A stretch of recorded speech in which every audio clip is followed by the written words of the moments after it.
Buat kalian yang suka dengan psychological manga atau kalian pengen berasa depresi setelah bacanya ya, manga satu ini cocok buat Anda. Salah satu manga yang aftertaste-nya nggak enak menurut gua. Jadi gua habis bacanya langsung berasa, perasaan apa ini? Kenapa aku menjadi kalut? Makan nggak enak, tidur nggak nyenyak, pencernaan kurang lancar. Tapi sebelum mulai videonya ada beberapa disclaimer yang pengen gua sampein di sini. Yang pertama, manga ini buat 21 tahun ke atas. Jangan dikira manga ini aman-aman aja.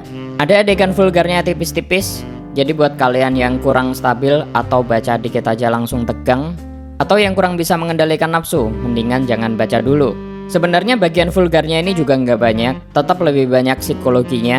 Karena bagian vulgarnya itu juga salah satu elemen dari cerita. Jadi ada scene dimana karakter ini tumbuh dewasa, dan kalau udah menjelang dewasa, biasanya kan ada pengen taunya gitu ya. Nah, karena pengen tahu ini yang harus diwaspadai. Jadi menurut gua karena proses pendewasaan ini juga masuk ke dalam cerita, dan proses tersebut ada yang dan ini tidak bisa dilepaskan dari cerita, maka saran gua lebih baik sebelum kalian sendiri aman secara mental, jangan dibaca dulu. Yang kedua, manga ini traumatik ya. Jadi buat kalian yang mengalami sakit mental, mendingan jangan baca dulu, atau minimal konsultasi dulu dengan psikolog atau psikiater barangkali ada saran. Karena gue sendiri punya saudara psikolog dan doi menyarankan kalau mental sedang tidak baik-baik saja, mendingan jangan baca dulu. Terutama ketika pernah atau punya masalah yang mendalam dengan orang tua, tentu itu bisa mempengaruhi. Ya begitulah kira-kira. Gue udah ngingetin lah intinya gitu. Yang ketiga, video ini mengandung spoiler tipis-tipis karena di sini gue mau review tentang gimana manganya. Tapi nggak mungkin gue review tanpa cerita tipis-tipis. Kalau kalian nggak mau diceritain spoilernya, ya mendingan jangan nonton video ini. Gitu aja sih. Kalau udah selesai disclaimernya, kita langsung mulai ke pembahasan.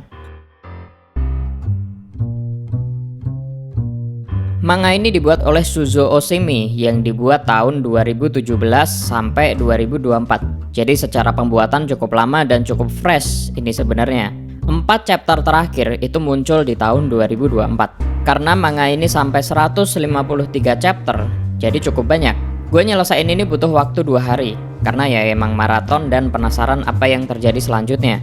Gue sebenarnya juga bukan pembaca manga aktif, cuman kalau ada manga dengan cerita aneh-aneh ini gue demen juga sih. Sebenarnya pertemuan dengan manga ini cukup nggak sengaja, jadi gue lagi scroll YouTube dan akhirnya nemuin video yang ngebahas tentang dark anime yang berjudul The Flowers of Evil. Oh ya, buat kalian yang suka dengan dark anime, gue saranin nonton anime ini. Animenya beda sama anime biasa karena menggunakan teknik rotoscoping. Jadi rotoscoping itu sebenarnya video asli, kayak live action gitu, terus digambar ulang animenya. Nanti kalian bakal lihat deh, dari gambarnya ini gambar anime, tapi dari gerakannya ini kayak orang beneran. Karena ya emang live action sebenarnya, jadi berasa aneh dan makin dark. Nah terus gue penasaran nih, siapa sih pembuatnya? Ternyata pembuatnya adalah Bapak Shuzo Oshimi. Dan setelah gue cari-cari di internet, ternyata ada salah satu cover yang menurut gue menarik. Dari anime The Flowers of Evil aja, ceritanya kan sebenarnya udah liar nih ya. Nah gue pikir lagi, jangan-jangan manga yang berjudul Blood on the Tracks ini sama liarnya. Karena secara cover menurut gue cukup menarik, cuman ada gambar ibu dan anak. Cuman entah kenapa ada feeling yang mengatakan bahwa ceritanya ini pasti ngawur. Karena nggak perlu cover yang heboh-heboh buat nunjukin ceritanya gimana kan. Cukup bikin penasaran aja. Dan setelah gue lihat listnya, ternyata ada 153 chapter, yang berarti cukup panjang nih ceritanya. Nah gue makin penasaran dan akhirnya gue putuskan untuk membaca manganya. Dari deskripsi yang diberikan, manga ini genrenya adalah psychological dan slice of life. Menarik sih, karena slice of life bercampur dengan psychological, ini bakal pecah. Karakternya nggak terlalu banyak sebenarnya. Coba gue jabarin ya. Karakternya itu ada ayah, ibu, anak, cukup 3 itu dulu. Anaknya ini cowok ya by the way. Karakter utamanya ini sebenarnya adalah si anak. Karena keseluruhan ceritanya ini nanti akan diceritakan dari sudut pandang si anak. Karakter utama kedua adalah si ibu. Karakter utama ketiga adalah si ayah. Nah dari sudut pandang si anak ini, ibunya dinilai terlalu overprotective. Karena dari kecil sampai umur kira-kira remaja, si ibu ini attached banget, deket banget sama anaknya. Sampai si anak ini dibully sama teman-temannya. Karena ada scene dimana ibu dan anak ini belanja bareng gitu, dan di sini kelihatan sama teman-temannya si anak ini. Jadi dibully lah itu, dibilang anak mami lah dan sebagainya. Nah, selain overprotective, si ibu ini juga orangnya manipulatif. Dan caranya buat manipulasi ini seringkali agak mengganggu nih kalau gue lihat-lihat ya. Jadi anaknya sering dipeluk-peluk gitu kan. Terus si ibu ini juga sering bilang kalau dia ini sayang banget lah sama anaknya. Seiring berjalannya waktu, ada yang naksir nih sama si anak cowok ini, namanya Yuiko, si cewek berambut pendek.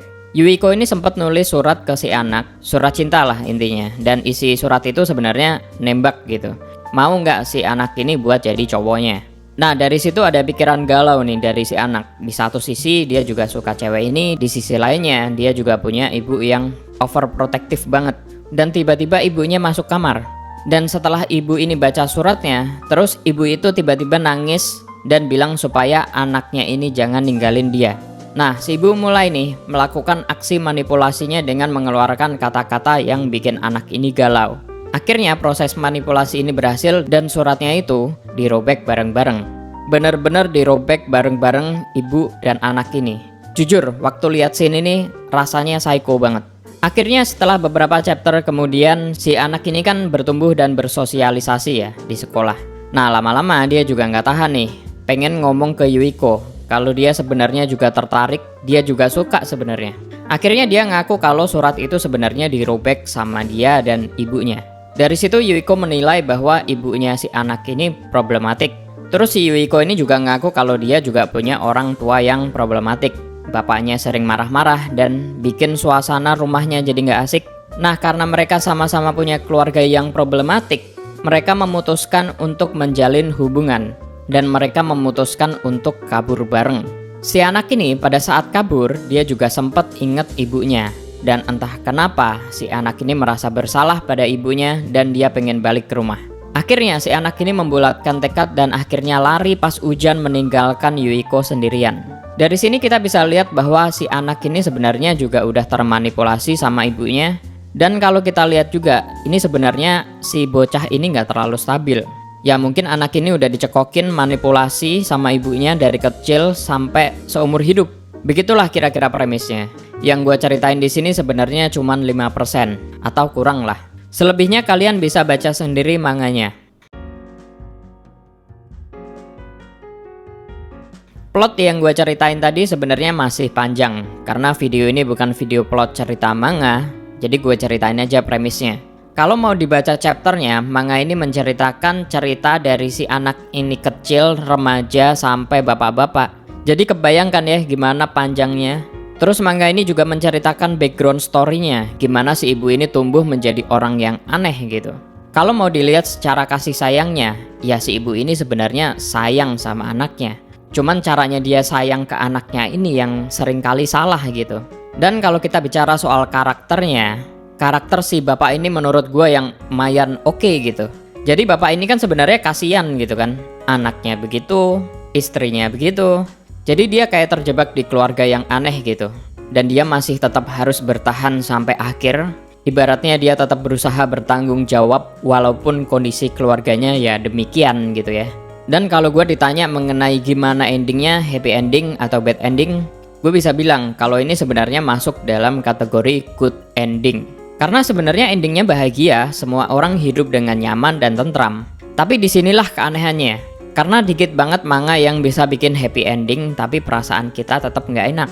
Mungkin karena dicampur antara kejadian nyata dan imajinasi.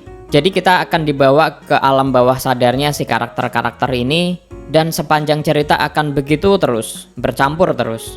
Jadi mungkin karena kita explore keanehan-keanehan ini dan itu masih membekas sampai cerita ini berakhir, happy ending pun tetap nggak ngaruh menurut gua. Jadi kita kayak, oh happy ending toh ceritanya. Tapi baca apa ya gue tadi ya? Kok perasaan gua nggak enak? Sampai di sini dulu videonya. Mungkin kalau ada yang kurang kita bisa selaraskan di kolom komentar. Atau ada yang punya teori sendiri silahkan ditulis. Jangan lupa subscribe, like, dan komen.